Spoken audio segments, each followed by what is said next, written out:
So I will call this meeting for the April Board of Health meeting, Town of Chelmsford, to order. And I think that we have the essential people on now, including Miss Sue Rosa. And that said, our first order of business, as usual, is approval of the minutes. Okay.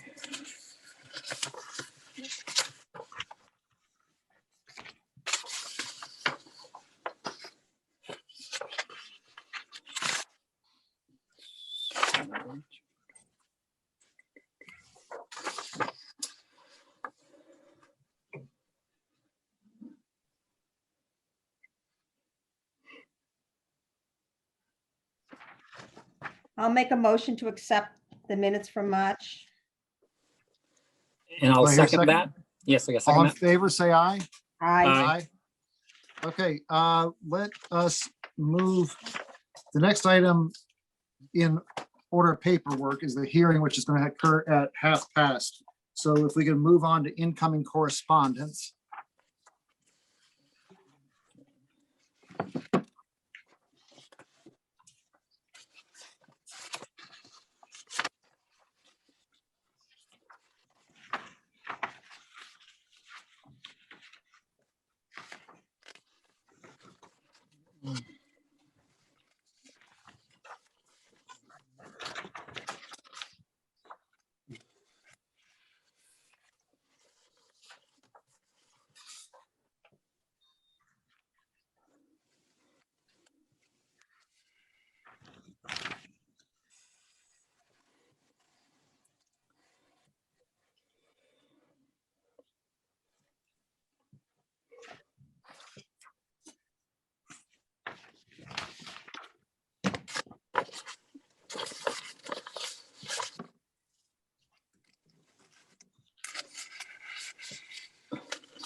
I would like to comment that it's nice that our liaison, I believe, to the select board, Virginia, tries to keep us informed of what's going on.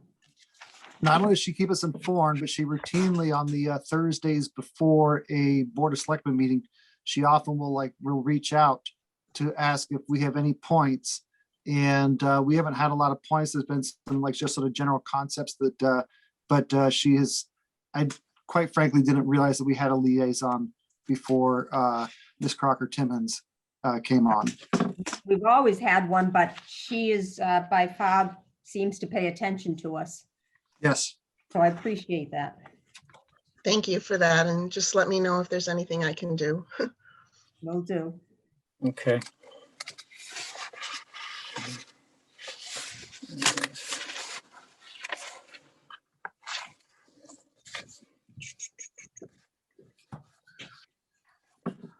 So our involvement, going back to the first page here on the Right. PFAS, at this point, that the monies have been allocated, the work is being done. There's not much that we do besides acknowledge that that's an issue and it's progressing. Correct, yep. And actually, I just recently, I got an email just today, so it's not included in this board packet, but I did get an email today from Todd Melanson giving me the most recent test results for the PFAS for the Chelmsford Water District, and they were all under the maximum 20, so that was actually good. And they managed, the water district also had informed me that they managed to get a grant, which was going to help them to come into compliance. Mhm. Great.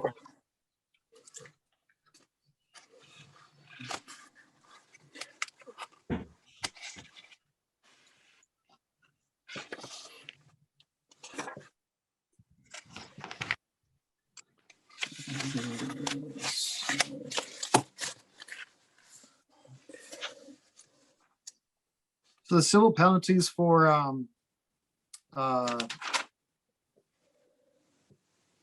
aggregate industries, do those go to Chelmsford or the state? For aggregate industries, that goes to the state. Oh, okay.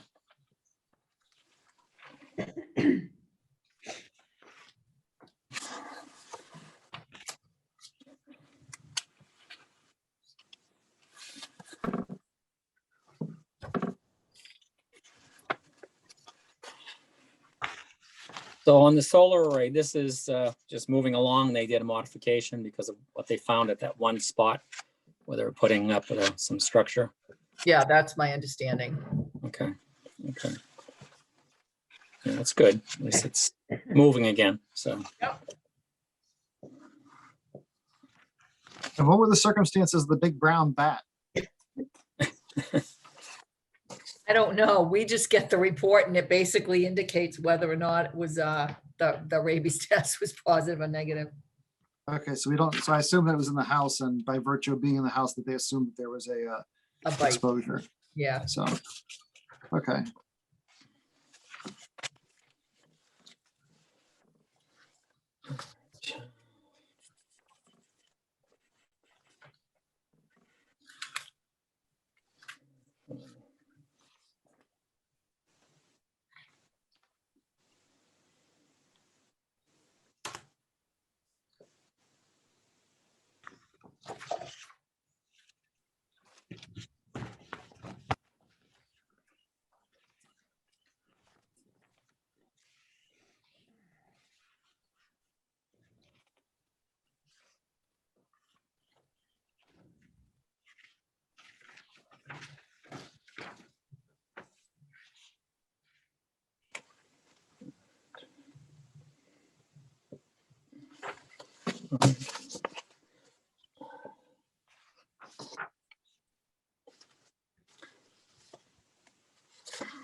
So what exactly is going on with the volatile organic compounds in the wells?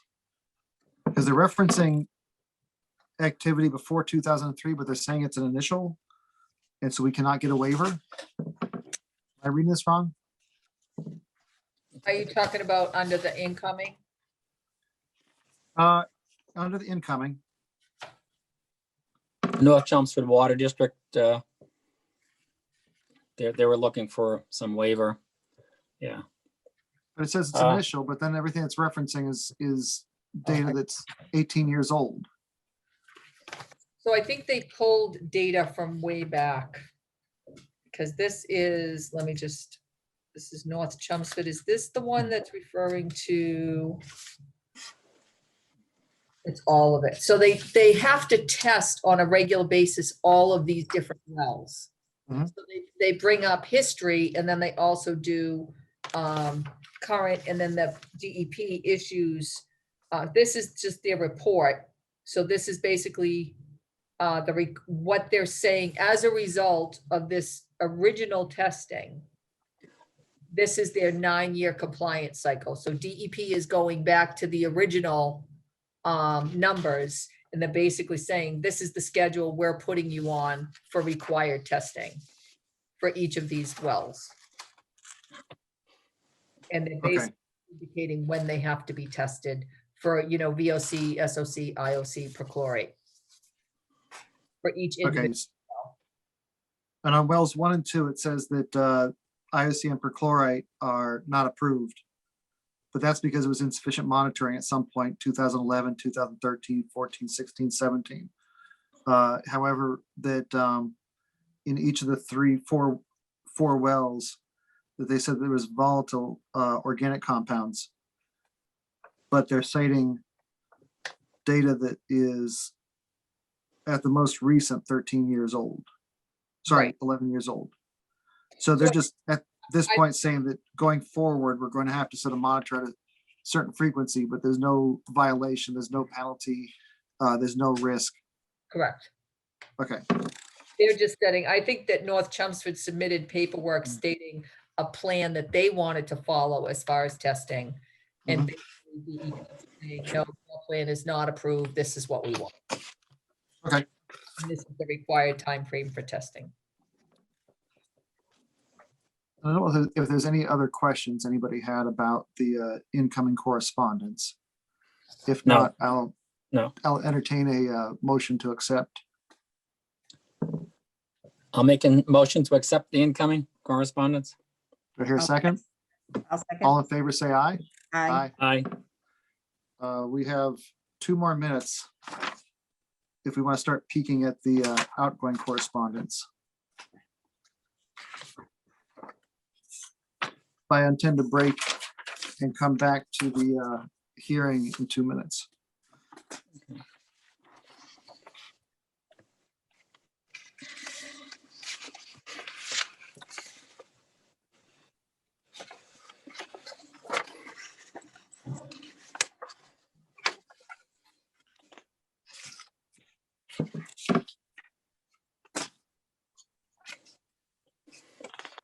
Sue, on both projects, is the existing sewer capacity for the buildings acceptable for the modification changes and whatever? Yes. It looked like it was, my own perception of it, but Yes, and they actually, before they even come before, when they go before planning at this point, they're always instructed to contact sewer directly to see what the status is. okay.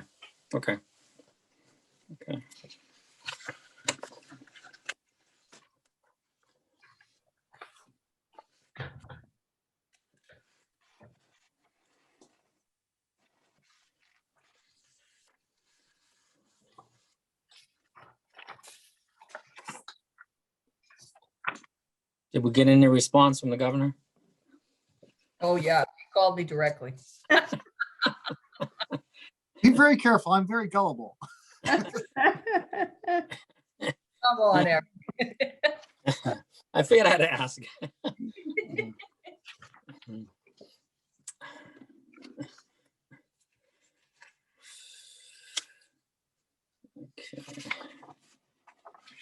Yes.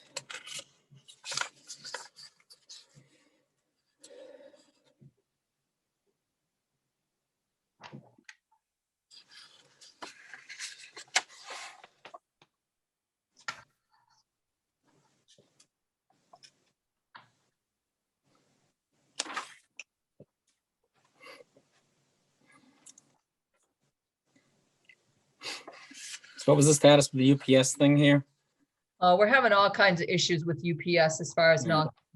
non-compliance with social distancing, non-compliance with mask wearing, non-compliance with them notifying us when they have positive cases, which they're supposed to do. We found out that they actually had a cluster outbreak. We were never notified. So on the 10th, Donna went over there and found several people. So because it was the, first time she had gone over, there Yeah. were some who blatantly had no masks at all. There were others that had them pulled down. Technically, she could have fined everybody who had even their masks down, but she opted to only find the people that were not masked. So they actually got away easy with $1,200. But then last week, we had found out about this cluster. She went at a different time and found a lot more people without masks and a lot more with their masks pulled down. Donna, are you actually still here? There she is. Yes, I am, yes. Okay, so if you just want to give a brief summary of your visit the end of last week or last Wednesday. Sure. So last Wednesday I went over to meet with them, and the meeting first was around them not reporting positives, that we're getting calls from other public health departments, and we didn't have people on our list that were positive. So I met with them on their structure and how they actually report it, and they have a great communication problem. And they admitted to that after we sat and had a discussion. I actually had Darcy get on a conference call with us along with their regional occupational health person.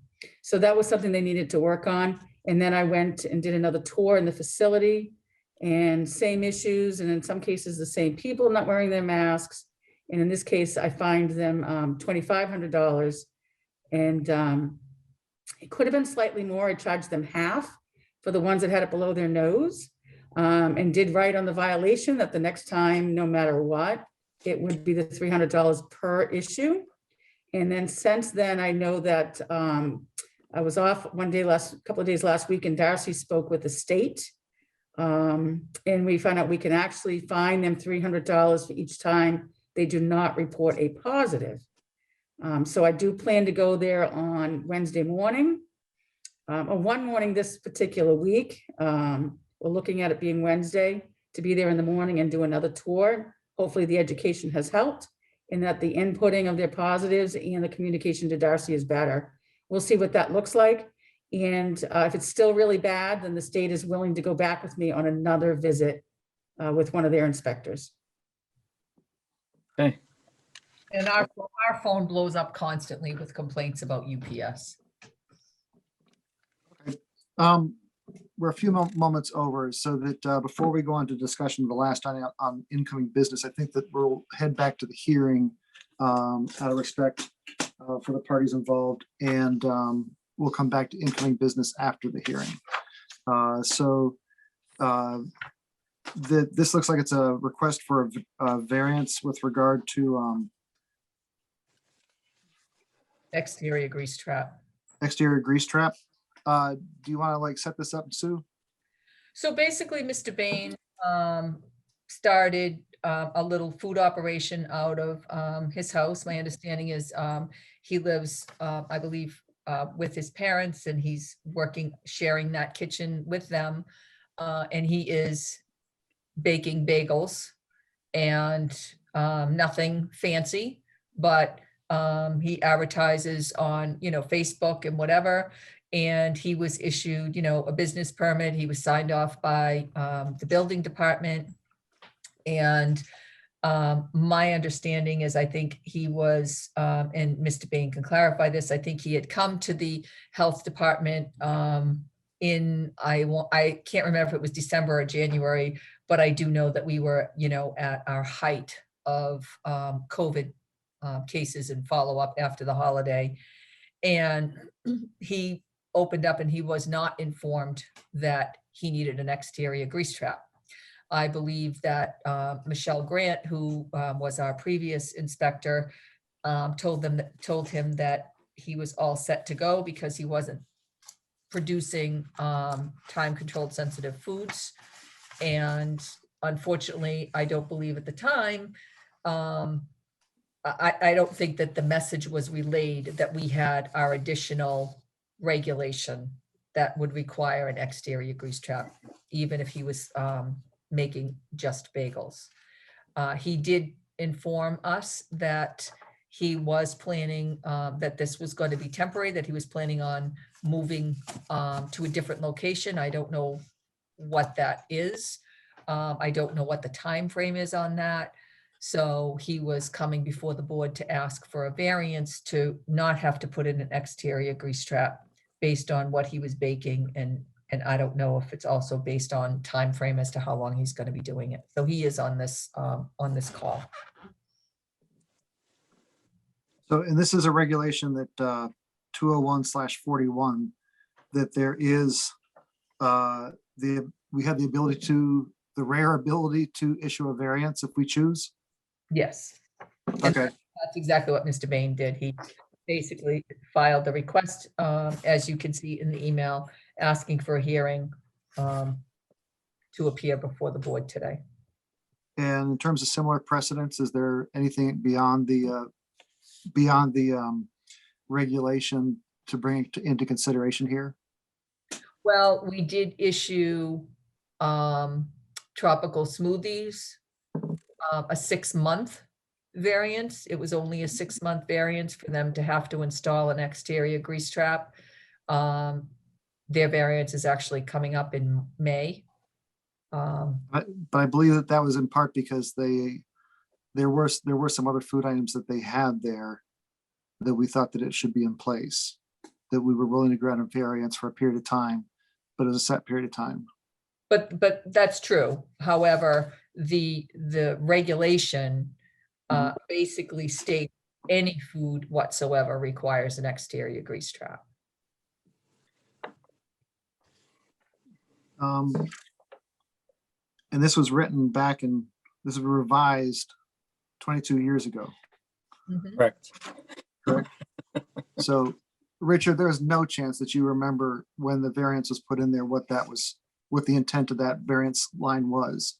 Well, again, obviously, as we proceeded with, the sewer project and what properties would finally be sewered and which ones wouldn't be, it was sort of an open-ended kind of thing. And I think at least it could be brought back up again instead of an absolute. It could be brought back up again. The question about what might be being done for how long, kind of thing. I mean, we've had a long, the town has had a lot of requests for, home kinds of places over the years. And bottom line was that we basically created a stricter, regulation in regards to the operations in homes. And also too, we were very helpful over all those years in assisting what I call startup businesses, where we had a lot of different places in town that would sort of rent out their space so that you could try out your product to see if it was a viable thing or not. And that's sort of what was in play for the 20-some years kind of thing. But as I said, things have changed and this, that, and whatever. But as I said, we don't know any specifics right now about what Mr. Bain is looking. So I guess if maybe Okay. we should listen So to. Go ahead. So Sorry. yeah, I was just gonna say that in terms of the way the regulation was written, it sounds like it was put that, for temporary things and such, that was what the variance was intended for. Right.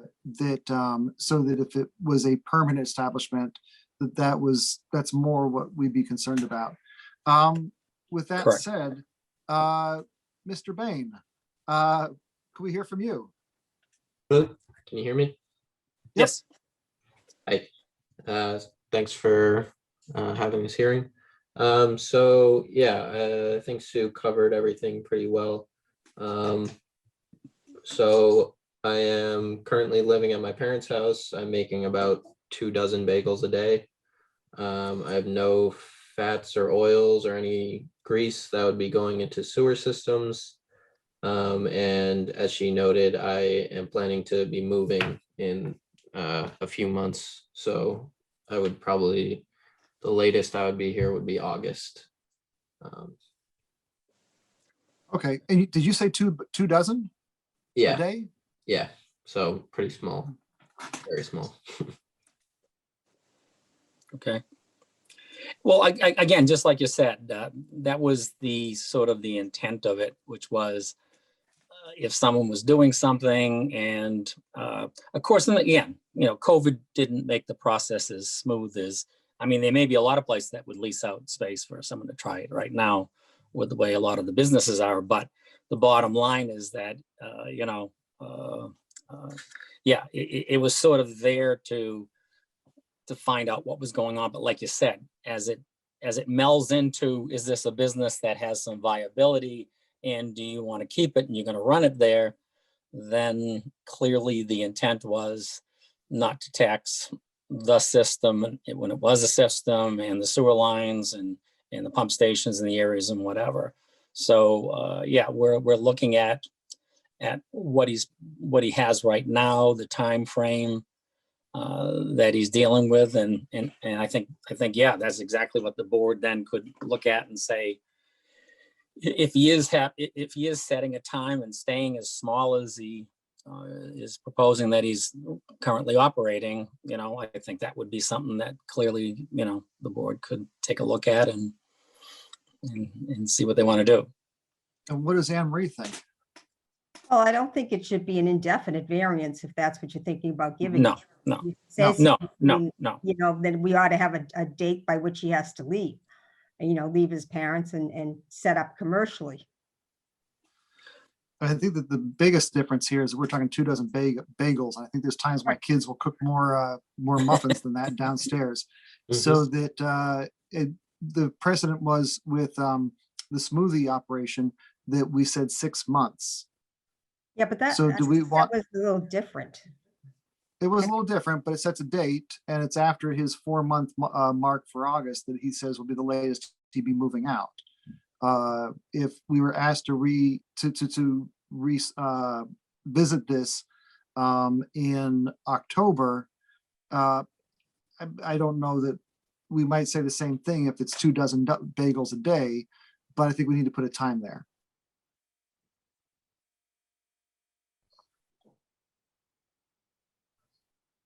Well, I Yeah. don't like variances, but I'm not going to have to live with whatever the decision is. So Yeah. president, variances are a slippery slope. Right. Well, I think my main concern is always, I don't want something to be arbitrary. And so that's why I'm sort of thinking that this is a smaller operation, but tagging it to the one we had last time. And if he moves out, that there is no requirement at that point to put in a grease trap. So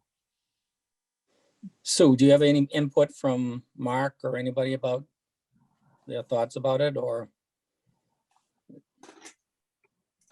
Based on, Donna actually had the conversation with Mr. Bain, and based on what he's making, what he advertises as far as the types of bagels that he's making, we would be in support. And because of the temporary, status of it, we would be in support of, giving him a variance. And if he says, August, here we are in April, maybe we give him an extra month in case, it doesn't happen exactly in August and we go 5, or if you want to do 6 months max. To an extent, I think it was, I'll take the blame on the part of the health department that he was not informed prior to doing this, that he would require an exterior grease trap. And if he were making hazardous type food, time sensitive food, I would feel otherwise, but I think it would be fair to issue the variance. okay. And Charlene, you don't by any chance have the variance from Tropical Smoothies? Don't believe so. I can actually pull it up and send it to her email and we can show it if that's what you're looking for. Okay, what I was thinking is that we could either just sort of say we grant a variance, but I guess would think that we want to, as much as possible, use the precedent. Well, it would actually be that the board would have to take a vote on granting the variance, which would technically then be effective today as a result of this meeting. And then, like we did for Tropical Smoothie, you pick an end date on it, whether it be, 4 months, 5 months, 6 months, whatever. The one for Tropical Smoothie was 6 months. And then once the board votes to issue the variance, then tomorrow or within the next few days in the office, I write up the decision of the board and I send that letter to Mr. Bain with the dates on it. I think that when we did Tropical Smoothies, that the variance actually specified that they had to install an external grease trap within that 6-month period. They did. And I think that if we use the same language here, it would be that if he continues after October, that he would Okay. have to have an external grease trap there. And that would just be an extra incentive to Okay. sort of move on to another facility as he expands. Does that sound reasonable? It does to me, yes. Yes. Okay. So that we'll, using the language from before to write it up, I'm proposing that we grant the 6-month variance that will become due in October. By that time, if he's still in his parents' house, they need to have an external grease trap. Mhm.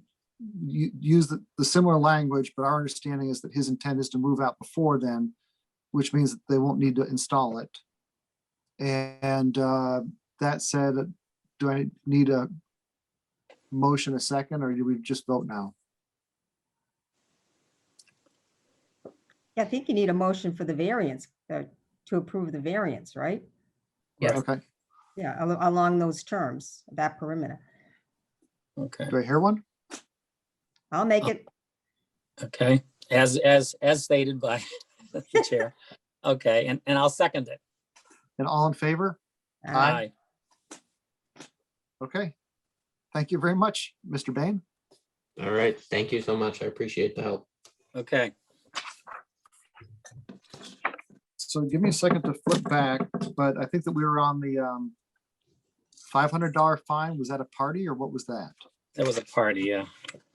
So that was a party where we Hell of a received, party. yes.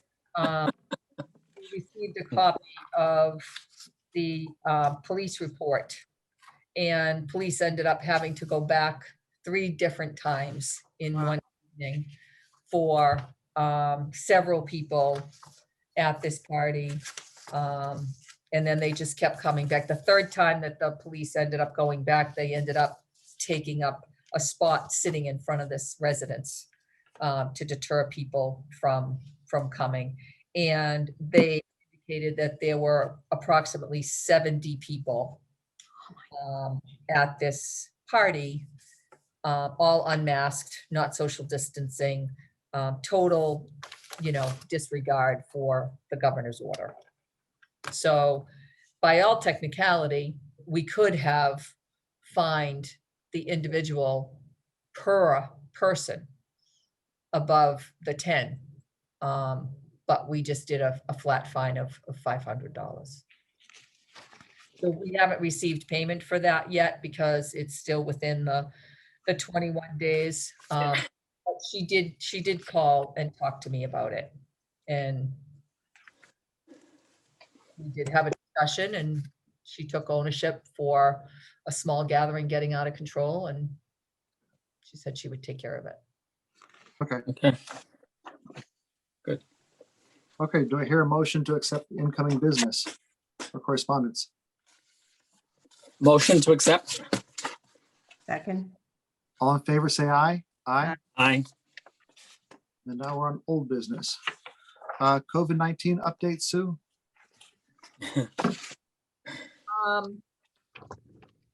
So the governor has, as most people know, has opened up a lot of different things in the last couple of weeks. March 22nd was kind of like the big day that he opened up a lot of restrictions.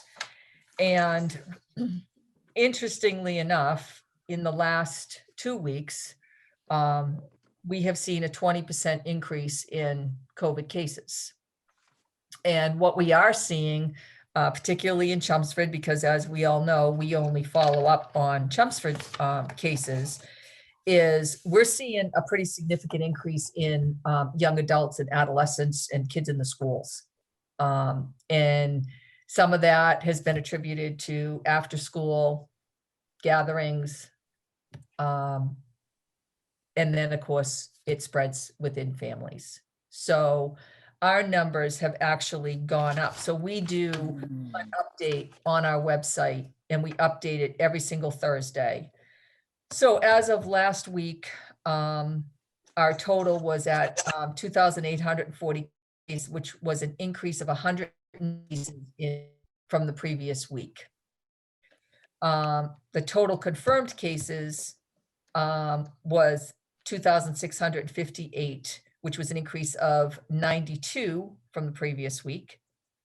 And then probable cases, we had 182, an increase of 17 from the previous week. And our total deaths in Chelmsford from onset of COVID is 108. So we were at the prior week, From the previous week, we had an increase of 43 active cases. So our active cases last week were 107. So it was kind of like we had just started to see this, decrease and maybe be able to take a little bit of a breather with the numbers of cases that we were following up on. And then we've seen this, and people, you see it on the news. There's been a 20% increase in the state of Massachusetts in general. So I know that that's being watched very closely.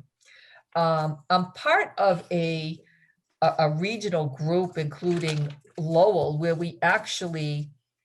they have been tracking COVID vaccines in the Merrimack Valley.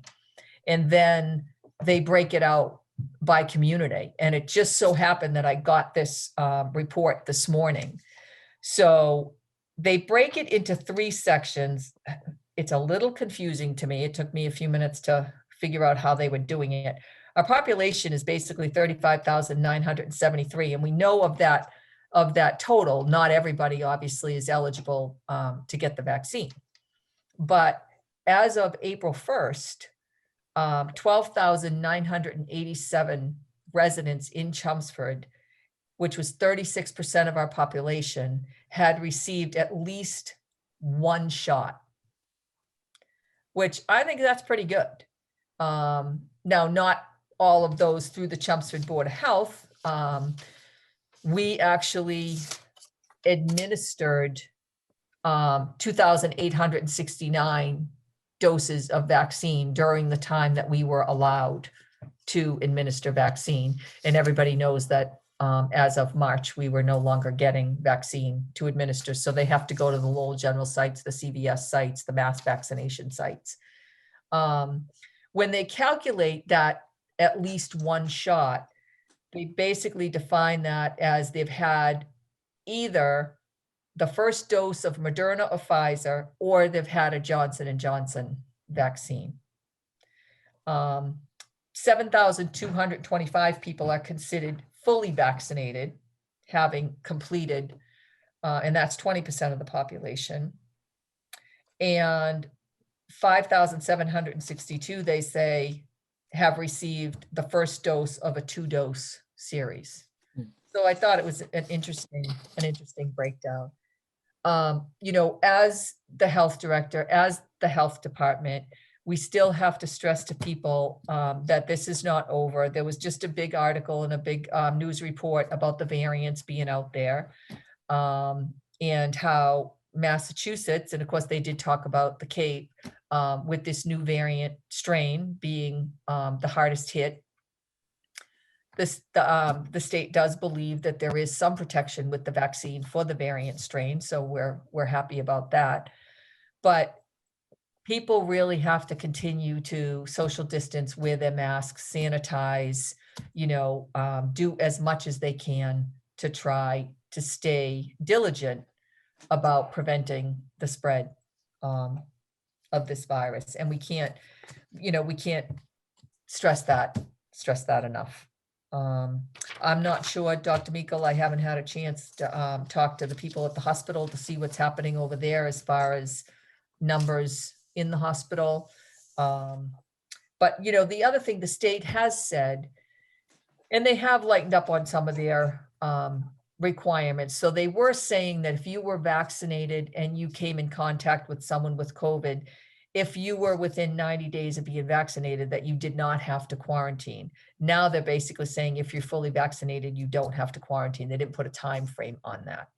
And they did say that people could have small gatherings in their home with no masks with other people who are fully vaccinated, if everybody is fully vaccinated. But again, small gatherings.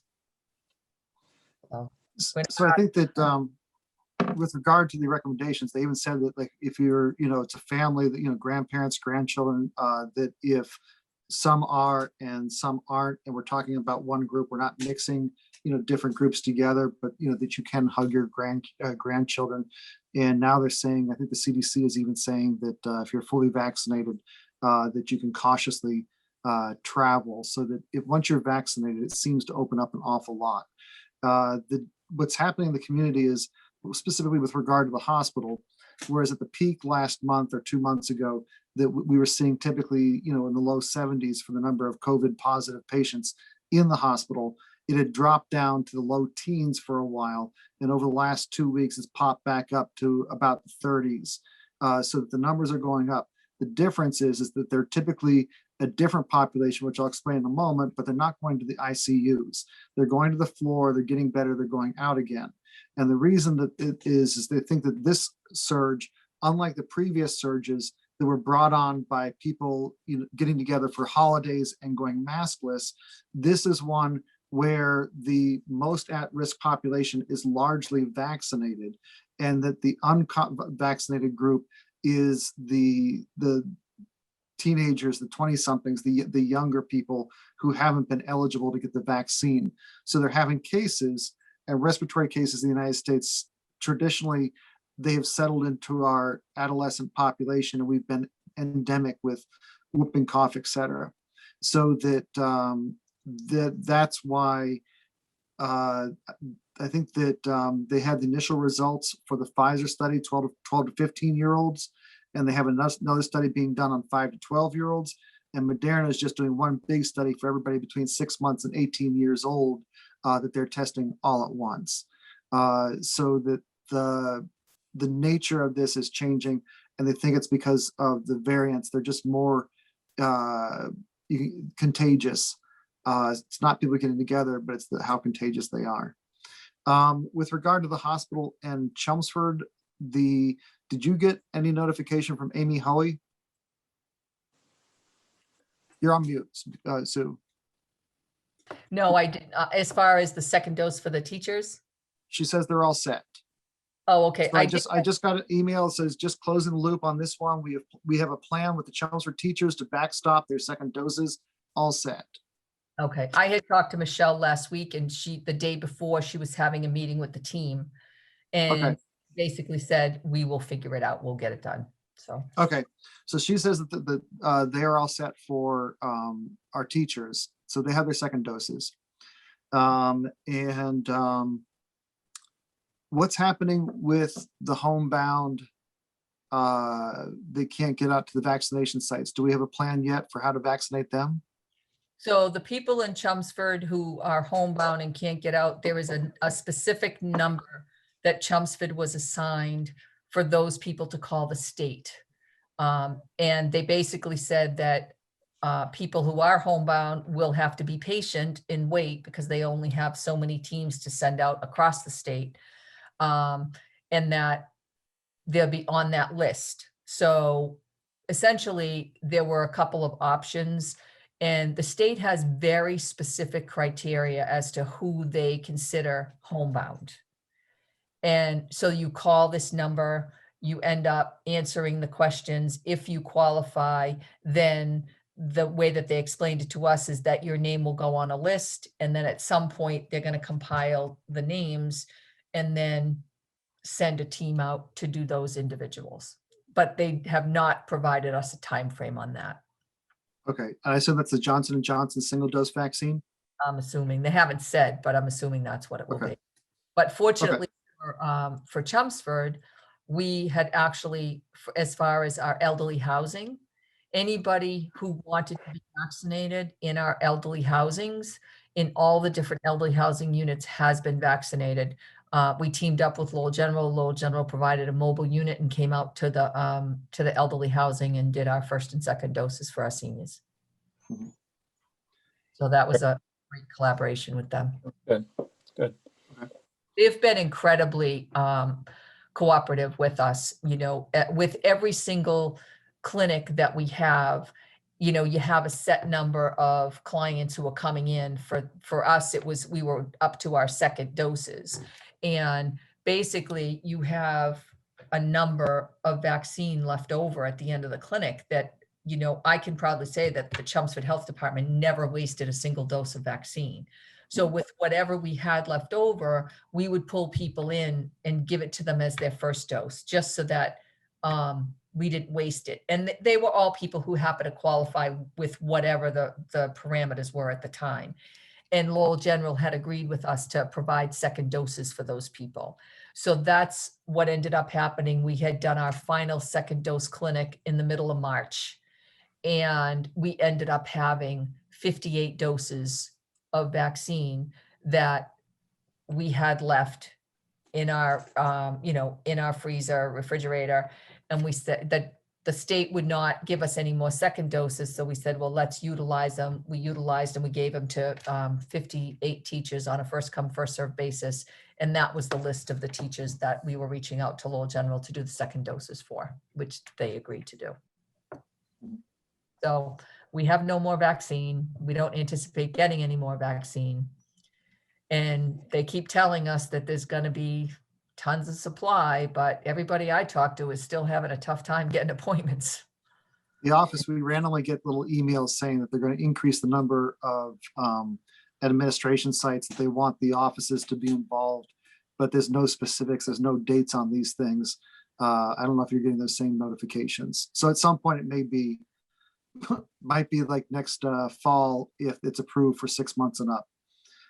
We'll see what happens. So I do want to reiterate at the end of this conversation about COVID, what Sue just said is that in terms of, general guidelines, this is everything still 6 feet or 3 feet of, as it may be for the schools, wearing the masks, that even for the vaccinated, there are very sort of, specific situations where small groups that have all been vaccinated or immediate family groups that are smaller than that. But in general, be cautious because with the new variants, the preliminary research looks like it's effective. The vaccines are effective against the variants, but there's no need to go asking for more risk. Err on the side of being cautious because the numbers are clearly bouncing back up. And we tend to follow Europe by about 3 to 4 weeks, and they're having a really bad fourth wave now. So, anything else about COVID? Any other questions or comments? Nope. No. So, we have our bio-ready release statement. Where was it that we saw this pop up in the media? Was it one of the news stations, Sue?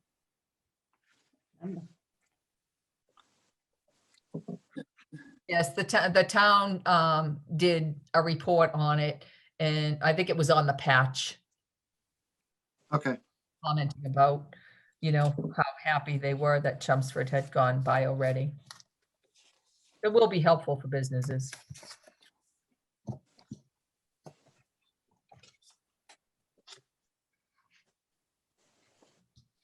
Okay.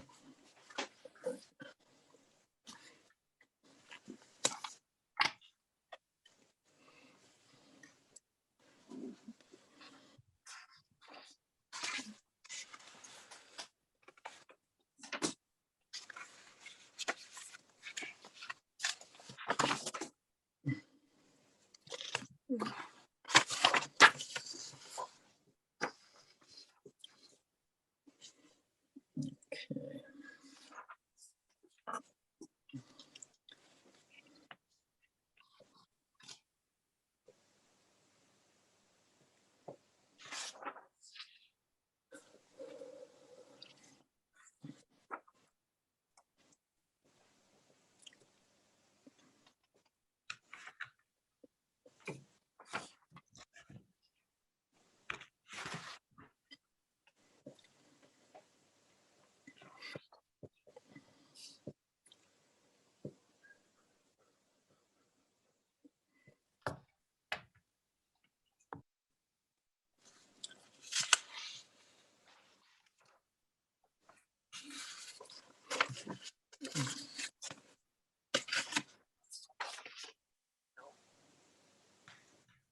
Sue, we have a supplement. Do we put it here in old business? So technically, are you referring to the email that we received today? Yes. So I did not see this email until 4 o'clock. And I was lucky I even saw it, and it was only because it had been sent to Donna. It was very last minute. And I managed to make copies. However, it's extremely lengthy. I personally, due to the incredible busyness of the whole day, have not even had a chance to read through it, as I don't think any of you board members have had a chance to read through it. So it's strictly up to the board whether or not we address this tonight or not. But we have all of the other information in this packet for the originally planned discussion regarding 85 High Street and Mr. Racebeck not being in compliance with the current domestic animal violation of the Board of Health regulation. And we tried to put all the documents in as much as best the order as we could, just so that it was easier for the board to follow correspondence. And, you know, this is not the first year that Mr. Racebeck has had or should have a permit for his small animals on his property. He was involved in the whole process of the animal regulation when we devised the animal regulation 3 years ago, and is well aware of the regulation. And conversation began back in January with Michelle, prior to Michelle leaving. As you can see, there's some documentation where Mr. Racebeck is trying to indicate that his property is primarily being used for agricultural use. And we go by what's on the assessors database. Assessors database says that it is used as residential. It is not agricultural at all. And then the assessor's office actually went out, did another reevaluation, and came back and said it is primarily residential. That is what we go by as far as our regulation, the requirements of our regulation. It specifies in our regulation what is required as far as domestic animals, setbacks, numbers. Mr. Racebeck was invited in January to come before the board in February and opted not to do so. And then blatantly is in complete disregard for the Board of Health's regulation. And frankly, I just find it's upsetting to me, and I feel it's really appalling that a resident, as well as someone who represents another board in our town, could be in complete, total, blatant disregard for another board's regulation. And that's what's happening here. The maximum number of small animals that are supposed to be on 85 High Street is 14. There are currently 45 on that property, and the property remains not permitted. So this is a situation where I think that our regulations are fairly clear, but it's also in our regulations there's no process there for determination of what is agricultural, residential, commercial, or otherwise. That's not the Board of Health. We were tasked by this Board of Selectmen to come up with a process, a fair process to balance the concerns of the population. And I thought that we worked pretty hard at that, but I don't think that we want to get into determining what is a farm and what's residential. So I think that we need to go by what is deemed by the assessors. that beyond that, it's straightforward that there are limits and license and permits that need to be attained, and they aren't, and it is, there's not a hearing process. It's just that has to be done by our regulation. I'm not sure, I'm on the second page here, and I'm not sure that we want to get into this, but it says request for a continuance. This isn't a hearing on the issue. It's a regulation that's in violation on 2 counts.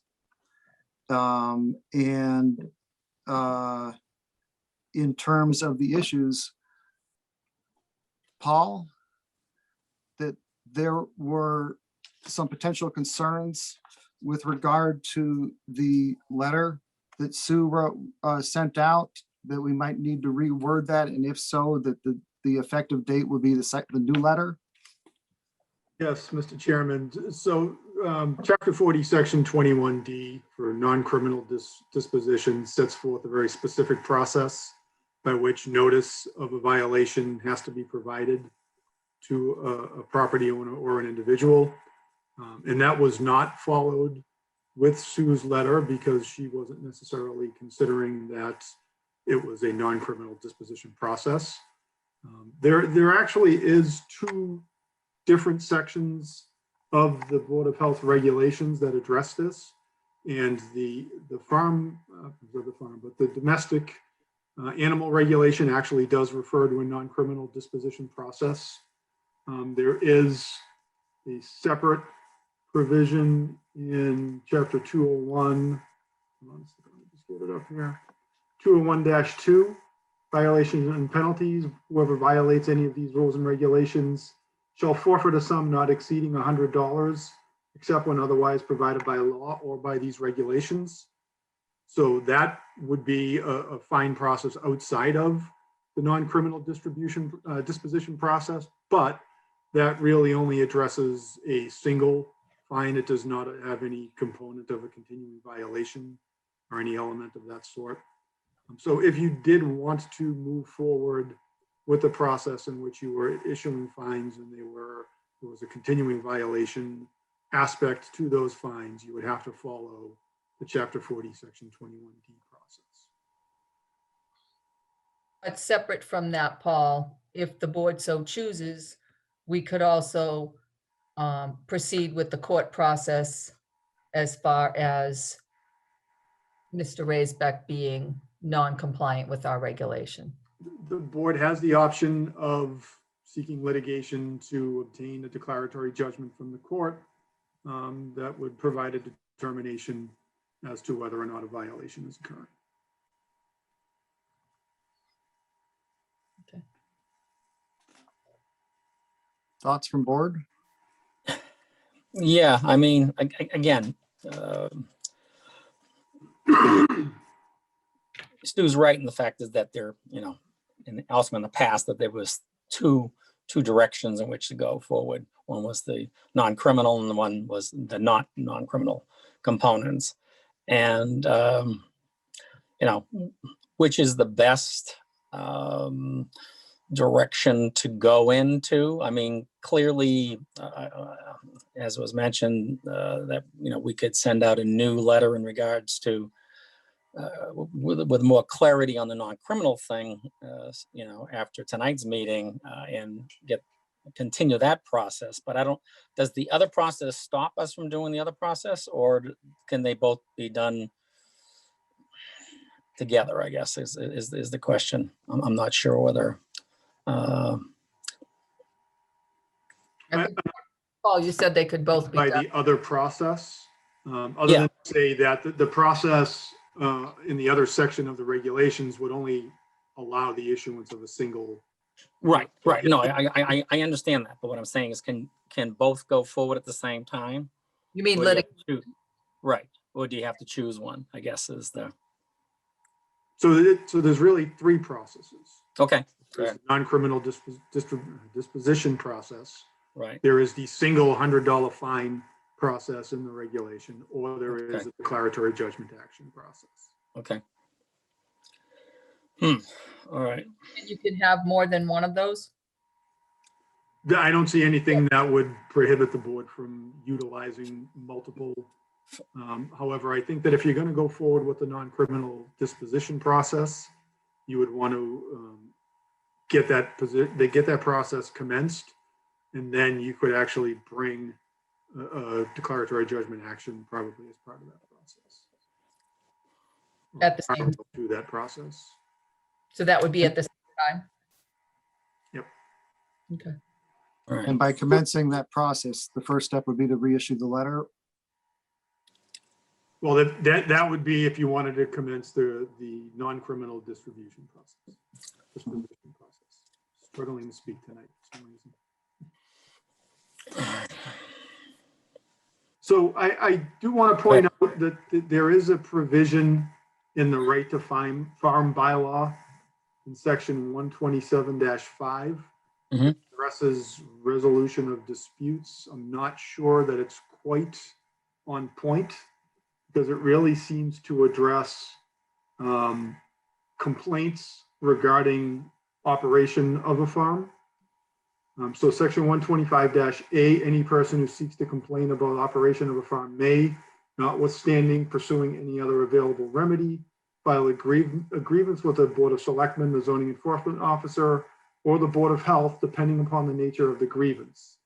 Filing of the grievance does not suspend the time within which to pursue any available remedies the aggrieved may have. The zoning enforcement officer or the Board of Selectmen may forward a copy of the grievance to the Agricultural Commission or its agent, which shall review and facilitate the resolution of the grievance and report its recommendations to the referring town authority with an agreed upon time frame. And then subsection B, the Board of Health, except for in cases of imminent danger or public health risk, may forward a copy of the grievance to the Agricultural Commission or its agent, which shall review and facilitate the resolution of the grievance and report its recommendations to the Board of Health with an agreed upon time frame. I don't think that's really 100% on point, but I wonder if maybe it's an avenue that the board would want to pursue with regards to determinations as to the use of a property. I don't know if that's a more appropriate forum than having the assessor make that determination. I just wanted to throw that out there. So my argument is that for this regulation, from the very beginning of this regulation, like any other regulation, whether it's a Board of Health regulation, whether it's any other board regulation, there are typically parameters that the boards go by in looking at the regulation and reviewing the regulation.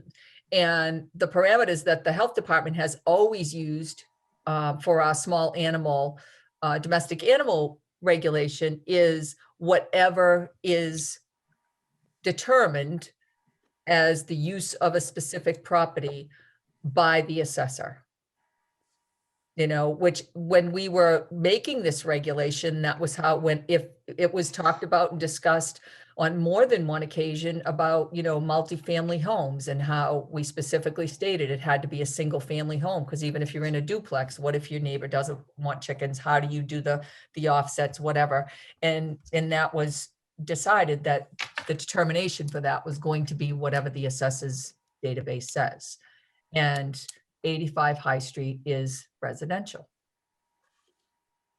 And even with another assessment by Mr. Reen and Frank, I asked to be on this call, so Frank is on this call.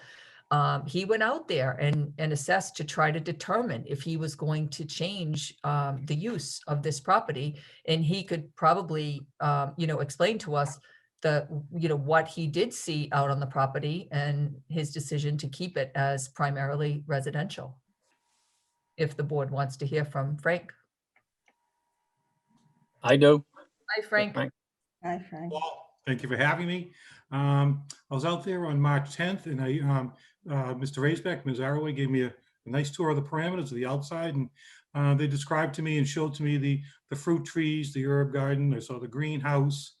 I know they're doing some experimental plantings, all very interesting, and I appreciated and enjoyed the tour. They did a good sized barn, a lot of accessory equipment in terms of the support equipment to have to take care of the fruit trees and the herb gardens as I described. barn which held some of the good-sized barn, which held some of this equipment as well. The house itself, I was only in the basement section where he had a section dedicated to doing some of the repairs on some of the equipment. The house itself is what I put the most weight on. It was certainly primarily used as a residential. I don't think there's any dispute about that. So that was what I put the most weight on.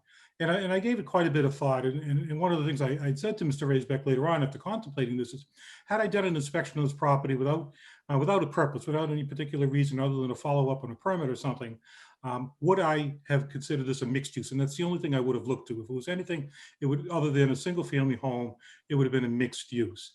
And with that, I didn't feel that I would take that step and call it a mixed use property. I appreciate it does have, the agricultural component.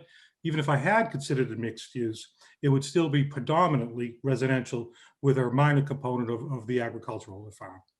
At any rate, that was my determination that it is primarily a single family home. Okay.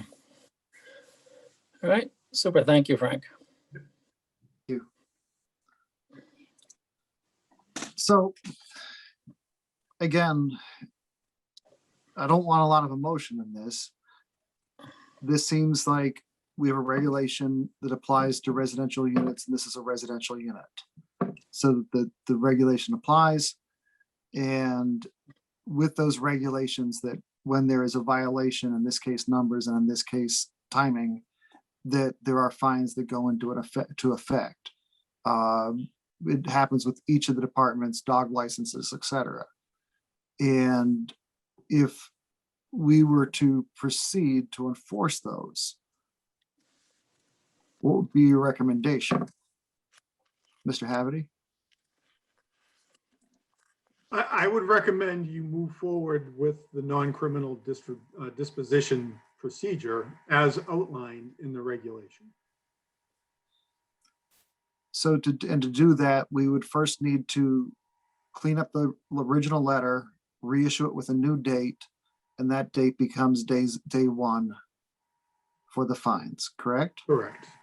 And that includes a 21-day notice provision that they have the rights to go to Superior Court and challenge, or is it district court? I'll have to go back and take a look at the statute, but there is a provision with regards to their ability to challenge the determination. And then what else do we need to do at this time to proceed with that? To proceed with that route, that's all you need to do at this time, is to issue the citation consistent with the provisions of the statute. If you want to move forward and seek declaratory judgment, you would need to take a vote to pursue that action. Okay. And then with those actions, with the way our regulation is written, is there does a continuance play a potential role in that? No, because this is not a formal hearing tonight. There's nothing to continue. Okay. So in that case, do I hear a motion?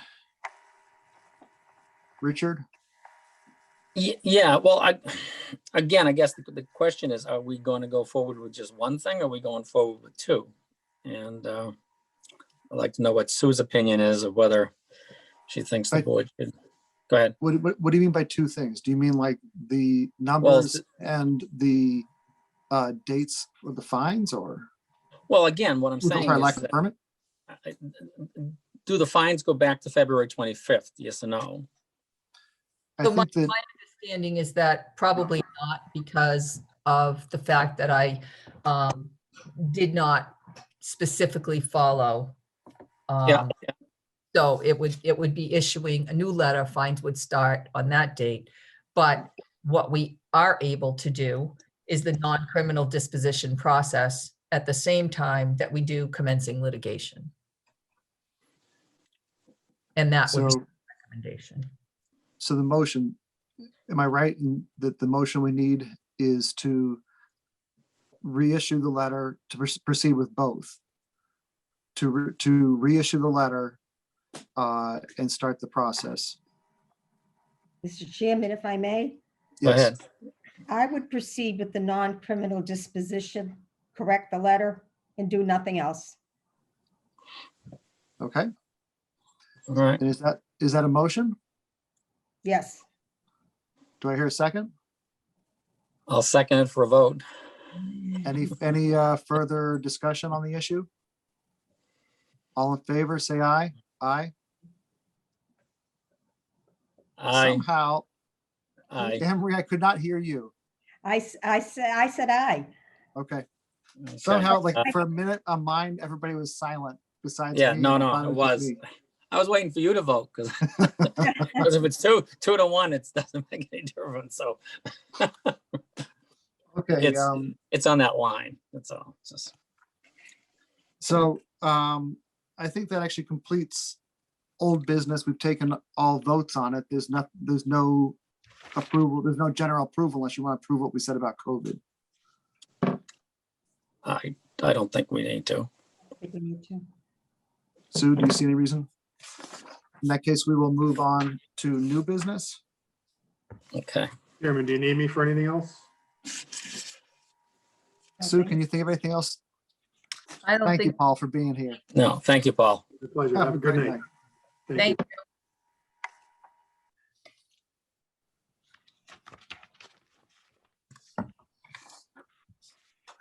Are these things that we discussed before that are popping up for final approval?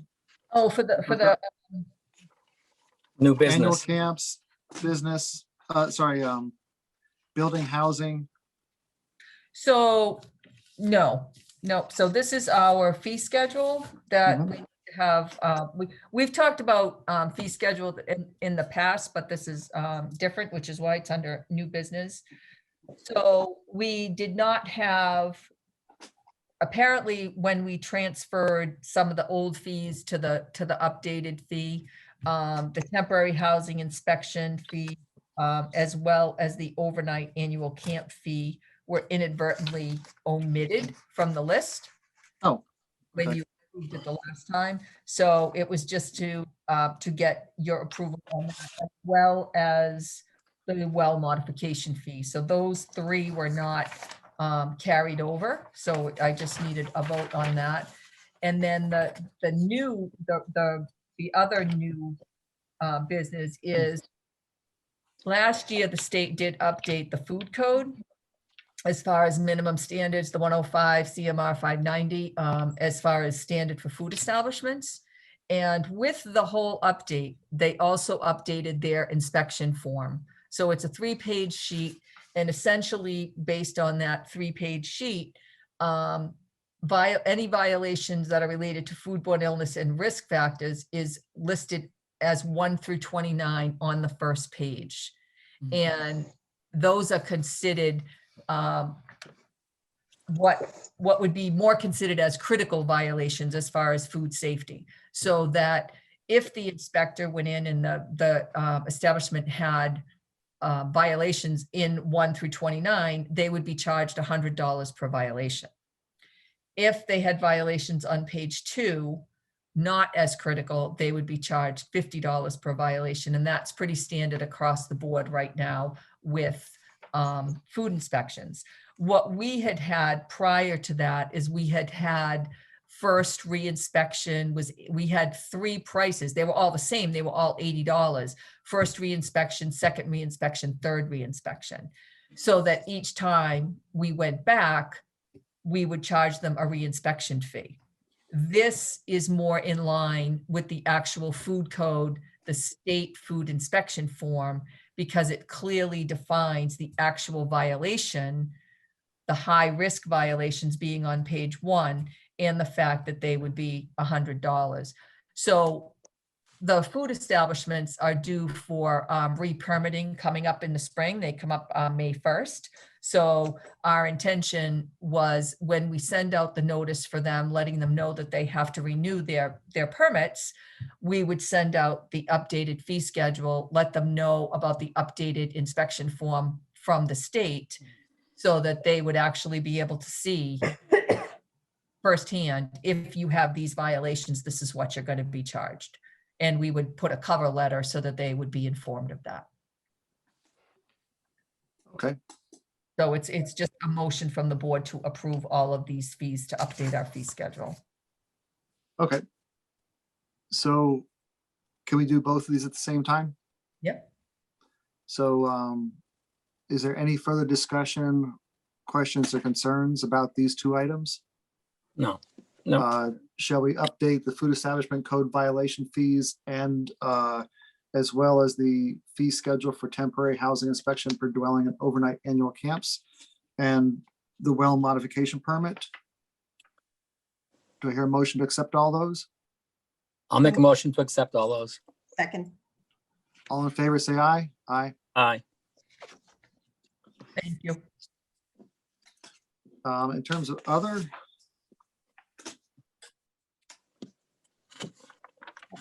I have something I'd like to ask Sue about. I don't know whether this is the right place or not. Are they housing families again in our hotels? Yes. Yes. Are they adhering to our regs? No.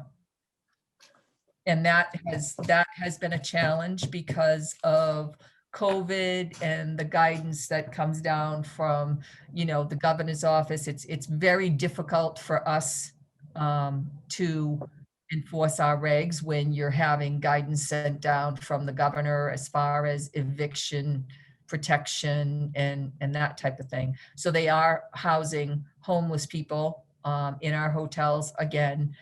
They're not necessarily complying with the 30-day max. We have actually in conjunction with the fire department, because there have been fire codes over there. So they're kind of helping us along with the some of the enforcement by their inspections, because they were smoking in the building and all of that. And they recently actually just had a meeting with the police chief as well, because the police department is at these hotels every single day. Which hotels are we talking about? So mostly the, oh my God. Weston, Best Western, yes. Yes, yeah. not at the Holiday Inn. That's the Best Western is the main. That's where they're housing them. They're coming from, all over, and, it's a program that is being coordinated. And I know that somehow CTI is involved and a couple of different agencies are involved. And I know as of a few weeks ago, after having a meeting with Chief Spinney, was able to get more information as to who the actual contact person would be overseeing this program, and had a conversation with them. And they did agree that they would beef up the security and the supervision on their end, because it truly was getting out of control. So one of our big concerns when we did that regulation was the health of children being housed in this manner. Are we seeing families coming in? We are not informed as to who is over there. Okay. It sounds like from a few people that I had talked to that it's predominantly non-family circumstances. I like Sue just said, but we don't know.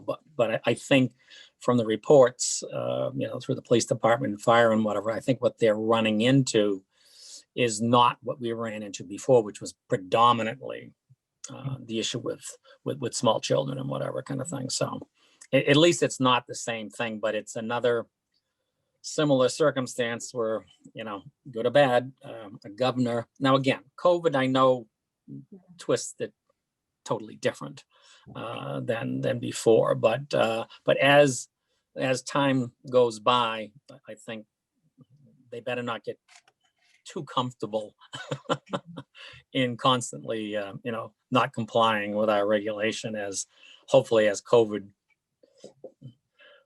modifies itself over the next so many months. So hopefully that'll be true, and we can get back to some normalcy in that scenario too. So if there were families before, did that impact our schools as well? yes. Taken back. They had a choice. Yeah, They had could a be, choice. they could be bused back to their original community at a cost, to whoever. to literally bus them from Chelmsford back to wherever they might have come from. But a percentage of them did decide that maybe Chelmsford schools were a better bet for the individuals. And it was a significant number. I remember I had some figures back then, but yeah, it's not, it was a combination of both. It was a And we combination. haven't heard of anybody entering our school system recently from these. You wouldn't be informed of that. Well, they really haven't been back, right? I mean, Right. so I'm not sure they'd be tracking that. I mean, all I Right. know is that Dr. Kaplan was very concerned with the emotional, mental effect on children Yeah. Mhm. in Yeah. that kind of a housing situation. Yeah. Yeah. You know, I'm concerned, I don't like it. But if we're talking about homeless adults, then we don't have, I think, the concern that really drove us the first time primarily, which was children. Right. Right. And I'm not, when I do speak to, police and fire, when they respond situations, they're not informing me that it involves children. It's mostly adults, predominantly adults. All right. Well, I guess there's nothing we can do about it, but you ought to have it on your radar. Yep, Mhm. it is on my radar. Okay, thank you.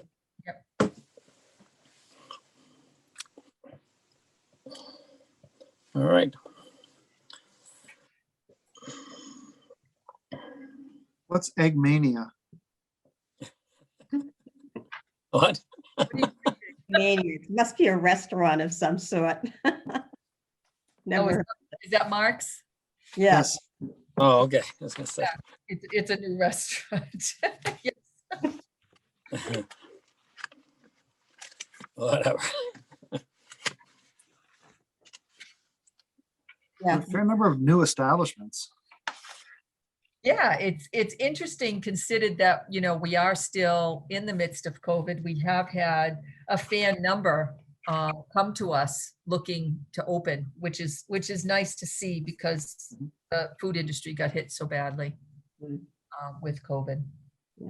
Well, I think the leases are a little different than they were before, so it might look good in the future to be signing a lease right now for the properties. Just So, I mean, the place yeah. too. Joni's Yeah. Pizza opened. Yeah. Yeah. And then it looks like there's going to be a restaurant at 330 Billrica Road. Yeah, that's the one that I believe that's the one that's proposed as Pressed Cafe. Okay. That's Press Cafe. That's Nice. what's that's what's proposed on Billrica Road. Yeah, Nice. I think it's a little bit of a lengthy time frame for them to build out and do it, but yeah, that's what we were told. I'm not seeing a lot. We've had violations for restaurants with regard to like masks and such. I'm seeing a couple complaints that are followed up on and people seem to have responded appropriately, but I'm not seeing a lot of repeat offenders that got fined. No, they're actually doing a pretty good job. And they're not getting slack with regard to the improvement and the or perceived improvement. Nope. They have to comply a lot. Some of them are now putting up the tents again so that they can have a little bit more capacity now that the weather's getting nicer. Because it's not a percent capacity anymore. It's the 6 foot distance and the barriers. So, and the complaints that we have had that we've followed up on, they're usually pretty receptive. We did have a complaint on not that long ago on Moonstones. We went out and they didn't have any of the precautions in place, and basically they were informed of exactly what they needed and they came into compliance very quickly. And when we went back, they were completely in compliance. I see that Donna did follow up with tropical smoothies. Yes.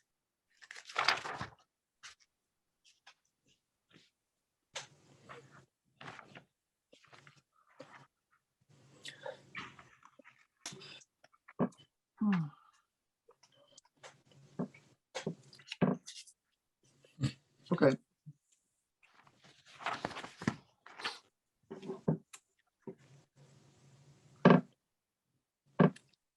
And I know that I had a little bit of an issue getting on today, so I'm assuming that everybody was introduced to Charlene at the beginning of the meeting. Yes. Unofficially, yes. Officially, yes. All right. Oh, now officially. Charlene is No. up. Hi, Colleen. Hi, nice to meet you. I would like to say that on the screen, William Sanowski, he's on the ballot to fill Yeah. Anne Marie's position, is listening in to see what what he's getting himself into potentially after tomorrow selection. Big shoes you to for- fill. Coming on, Bill. Yeah, thank you, Bill. If he Thank wants you. to pop on the screen, I have no idea what he's on, so. He's not the most good-looking guy like myself, but I figure that might get him on the screen. Well, we'll be the judge of that, Richard. Yeah, I know. That's what I'm saying. And that's why I gave him a little dig, just see what happens. But he's a quiet guy. He's a quiet guy. So, but okay, that's it. Okay. Do we need to have a motion to accept the other? We do? I'll make a motion Okay. to accept Yes. the others. Do I hear a second? I don't know that we need it. What, we didn't, Nah, well, that was more of just like an overview. I'll give you a second, yeah, but second. Okay, all in favor, if we need it, Aye. aye. Yeah, we need it, we got it. we Aye. got it. Just in Okay, case. and now we have a moment for public input. So if we could open up the mics and see if there's any comments for tonight. Mike Anybody has Raisback is on. Mike, you can unmute if you would like to speak. Sure. Just I want to congratulate Anne Marie on a lot of years of service, Thank you, Mike. and wish you best going forward. But you've served pretty much as long as anybody on any of the boards. 17 years. 17 years. Congratulations. Thanks, Mike. Sure, you're welcome. All right. Okay, then we will close public input. And yes, Anne Marie, 17 years. From all accounts, that you have been a very valued presence here. And in the few years that I've been on, I don't know that I could have done it without guidance, Thank which is always interesting trying to do it when we can't speak outside these meetings. you. So I thank you so much for everything that you've taught me and for everything that you've done for the board and for the town. So thank you. Yes, and I'd like to add to that and saying thank you for coming on in the first place. and- Shaking things up, right, Sue? Well, that too, and bottom line is that we needed different types of input over the years, and the balance on the board has gelled, I guess is the best term that I can say. It's gelled very, very well, and therefore I think we're pretty happy that on how things have gone for the town, but also for the staff members, that there's a consistency in regards to what's happening, and not letting politics become an overriding factor in their daily job, always looking over their shoulder, worrying about this, that, and whatever kind of thing. So but in your 17 years clearly assisted dramatically with that, and therefore very, very thankful for the years that you gave us. Well, everyone is welcome, and I do leave. It's a sad day, but I've had a lot of things happening in my life, and it's time for me to move on. I have appreciated serving with you, and I've appreciated serving with your predecessors. It's been a nice experience for me. I think we have a wonderful staff, and I want to just say to the staff that you need to be strong, and you need to be proud of what you do and how you do it. You know what you're doing. Your priority is taking care of the residents of Chelmsford, and you do that very well. What you have to do is learn to just ignore the malcontents who are more vocal, really are just interested in themselves and not in the town. And that's got to be the overriding concern. What is best for the town when we're making this? And I want to ask Sue and the other board members to continue to advocate for yourselves and for your staff. I mean, the decisions of this board are unpopular and subject to criticism, as we know, but that doesn't mean that our decisions are bad. Doesn't mean that they're wrong.